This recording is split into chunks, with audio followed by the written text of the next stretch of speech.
Hiya, welcome to this video about bikepacking, more specifically my bikepacking setup and bags. So here we go.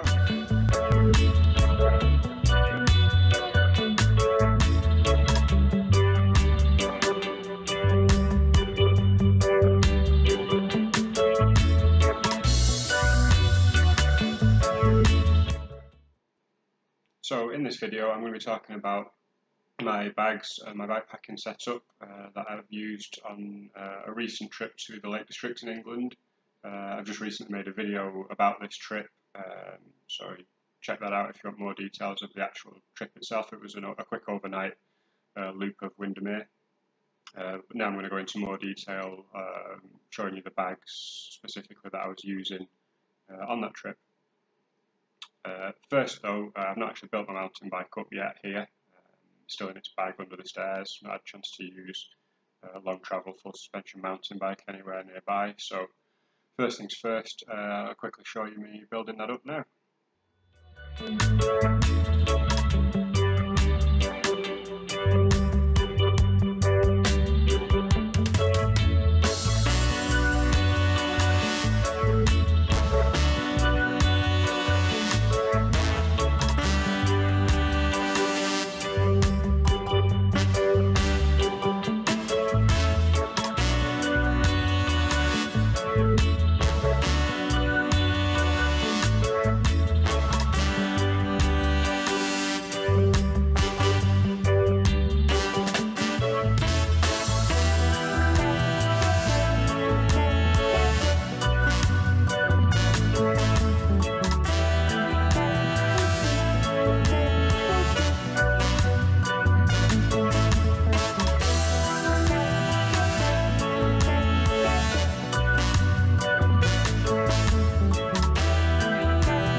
And so on this trip that I took, I was using the full suspension bike that I'm talking about here, the YT, and I had a full complement of bags, bar bags, under-seat packs, frame bags, top tube bags, which all make the whole experience of bikepacking somewhat easier.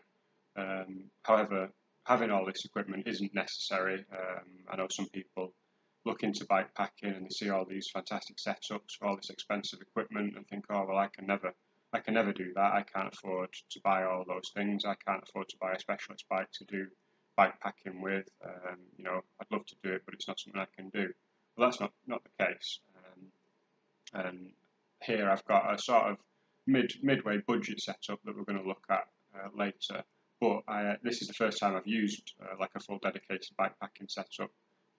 Prior to that, I've used some more basic setups for trips that I've taken in the past, a couple in the Czech Republic and a couple in the UK. First things first, the bike. I think ultimately just any bike, the bike you have is the best bike to do it on. If that's a road bike, a mountain bike, a touring bike, whatever, just get out there, you know, and enjoy the bike that you've got. You don't need a specialist gravel bike or, you know, a fancy mountain bike to do it on. And also the equipment, as I've just spoke about. The first few trips that I took, I was using a hardtail mountain bike that I had at the time, and a dry sack and my normal riding pack. So you know, any reasonable rucksack will get you started off with some basic camping equipment that you may already have. And then dry sacks are great. There's loads of stuff online. You can get dry sacks, strap them to your seat post and under your saddle in a very similar manner to the seat pack that you'll see in this video. And again on the handlebars, you know, just a normal dry sack and a couple of straps you can wrap around the handlebars. Works just fine, especially to get started and find out if it's for you or not. Here you can see my setup for the first time I went bikepacking. I just literally had the bag on the handlebars. And it worked fine. It was great, and it showed me that it was something that I wanted to pursue and it was worthwhile me investing in more equipment later down the line. Okay, so here I am with the bikepacking bike as set up for that trip. As you can see, it's the YT Jeffsy. It's a 2017 model, aluminium frame, and it's a size large. So I'll start off around the front of the bike. So here we have it's a Podsax handlebar roll and harness. It's the cheaper end of the bags that are available, but it seemed to do the job. I've only used it the once, but it had a decent amount of carrying capacity and it was nice and stable on the bike. So I'll just show you here. You just simply undo these two buckles, open this up, and then the dry sack is actually held on with Velcro. So you pull that off and you've got quite a nice sized dry sack there. In there I've got an inflatable camping mat, and on the trip I had a sort of 2-season sort of mid-weight sleeping bag also stuffed down in that sack, which pretty much filled that, but it was a nice stable solution, and dry, which is the important thing with your sleeping kit.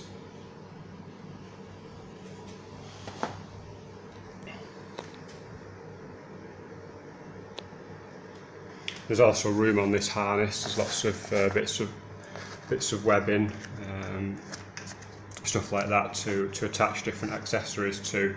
There's also a little loop here you could attach a light. There's plenty of room on these straps, as you can see here.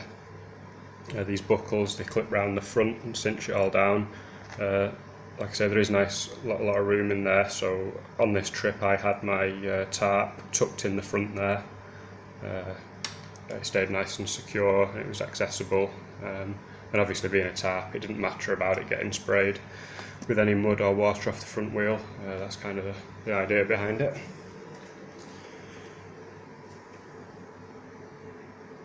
So moving round to the handlebars, I've got here a Banjo Brothers pouch. In there I've actually currently got my charging bank tucked away in the bottom compartment, and then on the top slide my phone on there, nice and handy. You can reference it, use it for navigation and maps if you want. This is also touchscreen compatible, so with your phone in there you can still operate it. It's fairly sturdy. It's not ideal for mountain biking, but it's solid enough. And so you can see in there, there's also plenty of room in the bottom compartment for that. You could stash your keys, maybe some money or your wallet, something like that, some cards, things that are nice to have to hand and nice to know where they are.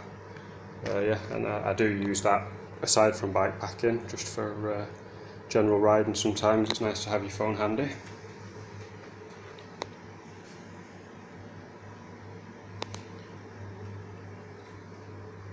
Then moving on to the top tube bag, I've got the Alp Kit fuel pod. This is the size large. I went for large mainly because I know on this bike, being a full suspension bike, there's not a lot of storage inside the frame triangle. I thought it'd be useful to have a larger bag on the top tube there, just to maximise the storage options that I do have. It's fairly sturdy. On this bike it sits quite well because it's got quite a flat top tube. I don't know if you can see there, but it's like a hydroformed aluminium top tube. Sits nice and flat, so it's quite sturdy on there as long as it's packed well. Got a decent waterproof zip, and you can see there's plenty of space in there for stuff. I like in here just to stash snacks, energy bars, gels, stuff like that to hand. Again, you can keep your wallet in there, stuff that you want to have nice and handy. I also kept a head torch and a little camping knife in there. It's just nice to have stuff like that to hand, and you know where it is. It's not sort of lost and disappeared down the bottom of one of the larger bags. You can just grab it whenever you need it, on the go. It's also got, I don't know if you can see around the front here, you can see this grey grey flap under here is a velcroed shut port where you could have your power bank in here if you wanted and run cables out, or the battery for your light. Even if you had a dynamo, you know, you can run the wires back in to charge a battery bank, so it's quite practical in that regard. One thing with it, going back to the stability, on some of my other bikes that have got a rounder top, you know, more traditional top tube, it does tend to slip over. Being quite big, it can be a little bit cumbersome and it slips down and catches on your knees. It's something that I do intend to do. I've researched different solutions for it. I think what I'm going to do to start with is just get a little bit of old inner tube, cut a little square out, and then stitch that onto the bottom. Under here there is like a grey webbing with multiple attachment points, so I'm going to just sew a little bit of inner tube on the bottom of there. Hopefully that'll firm it up when it's on, you know, on my road bike. I've got a steel mountain bike with quite a thin tube, so it doesn't just sit quite as well on those bikes, but definitely a great piece of kit, nice and handy, and seems quite waterproof.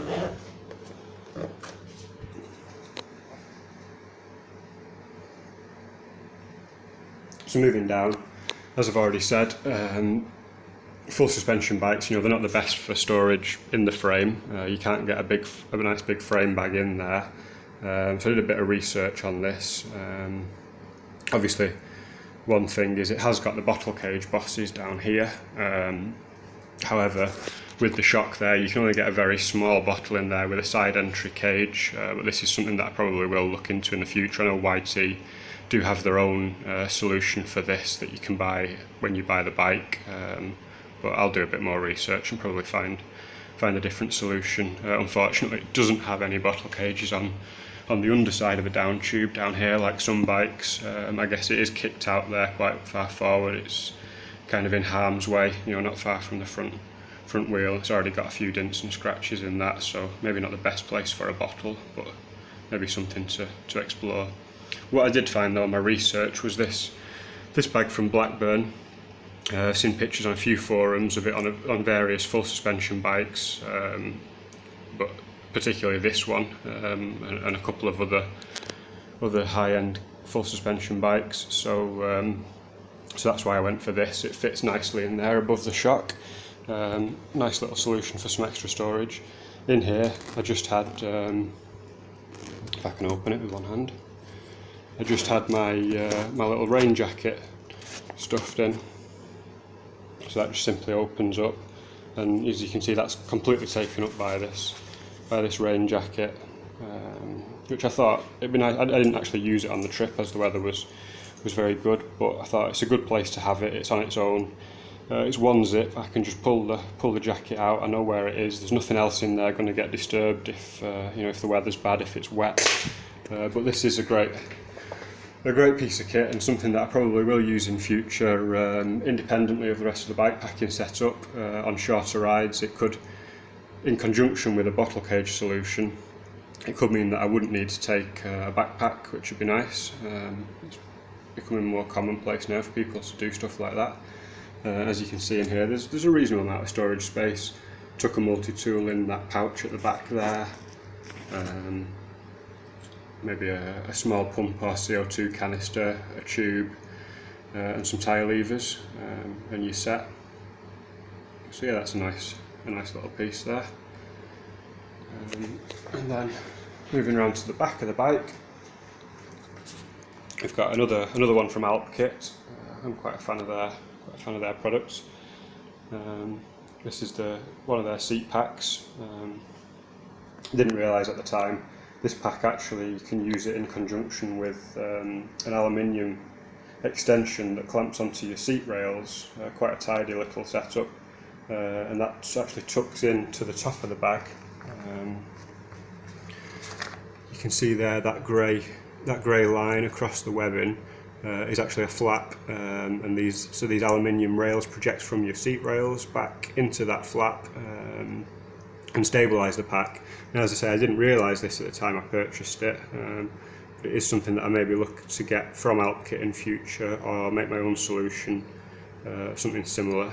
However, it worked perfectly well without it. didn't have any problems on this trip. It did swing slightly from side to side, but nothing that really hindered your riding. I never found it to be an issue. You can see here it's not actually particularly well packed. There's not much in it, so I couldn't really cinch it nice and tight up against the bottom of the saddle. But it sits quite well. As you can see, I have got a dropper post on, which it worked fine. It worked fine with the dropper post, but I know that you can get different solutions of clamps and things, and there are some bags now coming out that hang away from the post. But this is a TRS post. It's quite a mechanical operation. So I found that as long as I just dropped it into the first notch, I think it's got 3 or 4 different positions that it notches into this post. It's not an unlimited drop like a RockShox one. So long as I dropped it into only the first notch, the seat pack was held far enough away from the rear tyre, and with additional pressure in the rear suspension to compensate for the extra weight I was carrying. I didn't have any problems with this catching on the rear tyre at any point. However, I wouldn't want to drop the seat any lower than that first notch, so it might be worth using some kind of limiting collar or something like that if your post doesn't have preset heights that you can drop it to. But going back to the actual bag itself, like I said, it worked perfectly great for this trip. It sits really well. It's quite slim, but it's got plenty of storage space. I'll just undo the clips on here. So very quickly, you just undo the 3 buckles. It's like a traditional dry sack type style bag, which rolls out, leaving you plenty of space, plenty of storage options. And then it can all be cinched down nice and firm once you've got it set. In here I've got a few bits and pieces just to fill it out. Just got a group shelter in there, which I didn't actually use for that trip. Wasn't applicable obviously in the situation. I've got tarp, sleeping bag, and bivy bag, which I'll show you in a second. So a group shelter wasn't necessary, but just a nice thing to pad it out whilst I'm showing you this. And then right down in the depths there, the first thing that I had in there was my bivy bag. So this is the Alp Kit Hunker, I think it's called, bivy bag. I've had this for quite some time now. It's worked exceptionally well all the times I've used it. Very pleased with this. Great piece of kit. In there I also carried a bike lock and some food. This was my primary sort of food storage and additional drink storage place. I had a dry sack with some clothes in it as well. I had some clothes for sleeping, and a dry top and a warmer cycling top. Yeah, so this a great piece of kit that worked exceptionally well, and I'll be getting a lot more use out of it in the future. And together the whole setup really works well together. Gives you plenty of storage and plenty of options. Obviously, a bike with a different shaped frame, you could use like a half or a full frame bag. I do have a half frame bag which I'll be using in future on my road bike or on my hardtail mountain bike. But this is an excellent setup for a full suspension mountain bike for a shorter duration trip and a night or two, a quick getaway. And I did use that in conjunction with a camelback, which most of my cycling spares, and I had a water bladder in there and a pump tucked away in the camelback, as you would normally on a general mountain bike ride.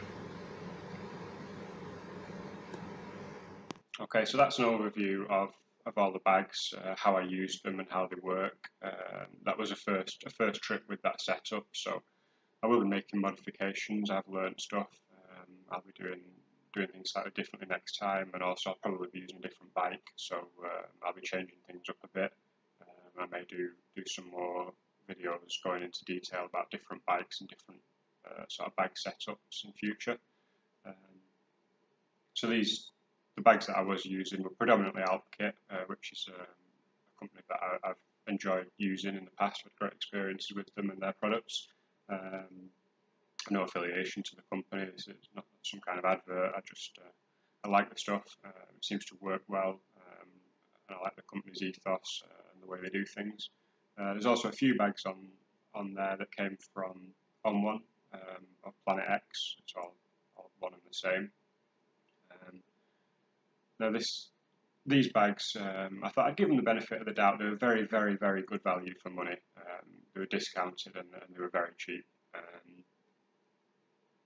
I've had stuff from them in the past and it's not been a problem. However, I've also seen the reviews online. You know, they've got a mixed reputation. Ultimately, the value for money is fantastic. The products generally seem okay and certainly live up to that value for money. But the customer service can sometimes be a bit lacking. I don't want to be overly negative about them. I'm not going to go into too many details, but didn't have a great customer service experience, I have to be honest, with these bags. However, once they arrived and we actually had the correct products in hand eventually, they do seem very, very good products, certainly for the price you pay. And I think it's a great option to get set up on a budget, you know, and get started out bikepacking with a decent array of bags, and then maybe over time you can upgrade to higher quality stuff as and when you feel necessary. I've got the handlebar harness and another seat pack from the Podsax brand, and then also the Banjo Brothers handlebar pouch came from On One, and I've got a half frame bag from Banjo Brothers as well, which came from On One, which seem like great products. Good quality, certainly for the price. Definitely worth looking into, but just beware with the customer service thing. I mean, read the reviews, make your own mind up as to whether you want to take the chance or not. If the stuff comes and it's the right stuff and there's no problems with it, then it's great and you'll have a good experience. But if they send the wrong item or there's some kind of defect with it, it can be quite a long, drawn-out process trying to communicate with them and get things resolved. So just a word of warning there.